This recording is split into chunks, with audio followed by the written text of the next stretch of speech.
What does a mirror have to do with your burnout prevention and recovery? Stay tuned in this video to find out. Hi, I'm Linda Zelnick with ULTA Coaching, and this channel is all about burnout prevention and recovery so that you can reclaim your energy and expend it in the areas of life that you value most and live out your highest good. In other videos, we've covered things like my number one tip, which is ownership. And warning signs, risk factors that show that you might be on the road to burnout. Today, we're going to move into some of the most common tips that I have found from researching 15 thought leaders in this category.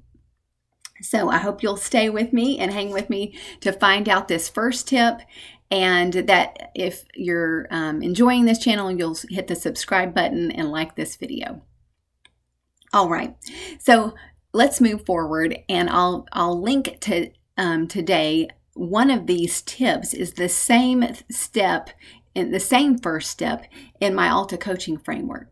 So with ULTA coaching, we use a framework of awareness, practice, celebration, and tweaking to move from where you are to where you want to be and live out that highest potential. By researching 15 people on burnout and recovery, I found there were several common tips that were resonating or popping up from all of them, or many of them. These overlap tips is what I have held a webinar on a couple days ago, and I will introduce those to you in this video and the next several videos. So the first one is awareness. It's the same tip that we start with at ULTA Coaching, and awareness is a key step to knowing where you are and where you want to be with burnout as well. So the risk factors and warning signs that we've covered in other videos are part of that awareness. Other things to do, proactive things for your awareness, is to see what is your life reflecting. Is it reflecting your main priorities? And so to do this, I encourage you to imagine yourself at the end of your deathbed. This is inspired by a book that I'm reading by Gay Hendricks. It's called 5 Wishes, and it's based on a conversation he had with somebody at a gathering one night. Neither one of them wanted to succumb to the small talk thing, and so they just decided to have a meaningful conversation. And this gentleman asked Gay, if you were on your deathbed, would you say that your life was a complete success? And if so, why? But if right now you would not say that your life has been a complete success, why? To take that further, what would you wish your life would be like for it to be a complete success? So he led them through asking those questions. And at first, Gay said, I'm going to have to think about that. And the gentleman said, no, you have the answer inside you right now. The first answers that pop up are the main ones. He said that actually the bigger question there is, the faster you need to answer it, because your inner wisdom already knows. And I truly believe that. And so I do challenge you that whatever came to mind right off the bat is one of your main priorities. It is one of your main wishes. So if we start with the end in mind, if we start with that deathbed and we think, what do we want our life to have reflected over the course of our life? We know then what our main priorities are. If you ask people what they want out of life, more people will be able to say a long list of what they don't want at the ready than what they do want. But I learned in a birthing class that our subconscious actually does not hear no or don't. So when we make a list or ruminate on what we don't want, our subconscious actually starts to put things in motion to make those things happen. And so the example was that if a lady was making a birth plan and she wrote out all of what she didn't want, those things would actually come to pass because her subconscious was making those things happen.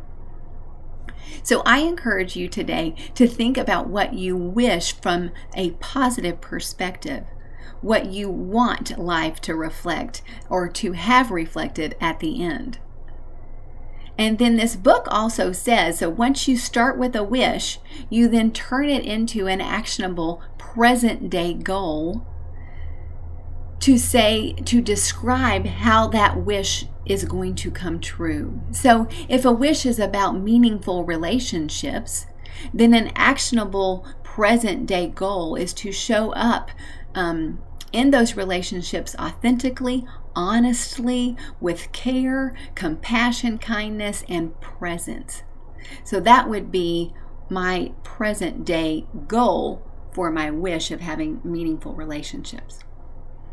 So as you are thinking through your own awareness of risk factors and warning signs, and then think through your priorities in the form of these wishes for your life and actionable goals, you might also follow it up with what your needs are for reclaiming your energy, for maintaining the energy that you want to have in life.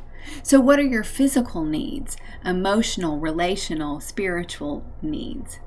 That's another part of awareness.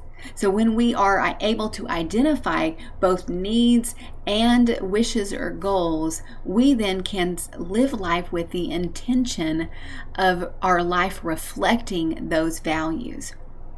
Finally, this part of awareness comes to us from Brendan Burchard. He says to schedule regular check-ins.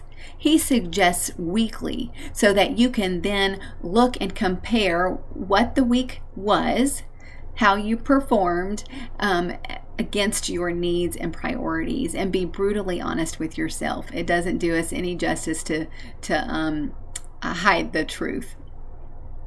So I hope these tips for awareness will help you move or keep moving on your journey from burnout to boom, and reclaiming your energy to be able to give it to the areas of life that you value most.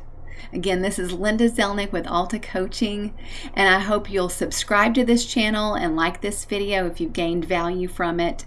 And if you've got any questions, please leave them in the comments below. I'm happy to share with you the links for some of this research, and I hope you'll also stay tuned for more. There are 4 more most common tips that showed up in my research. Have a great day. I'll see you next time.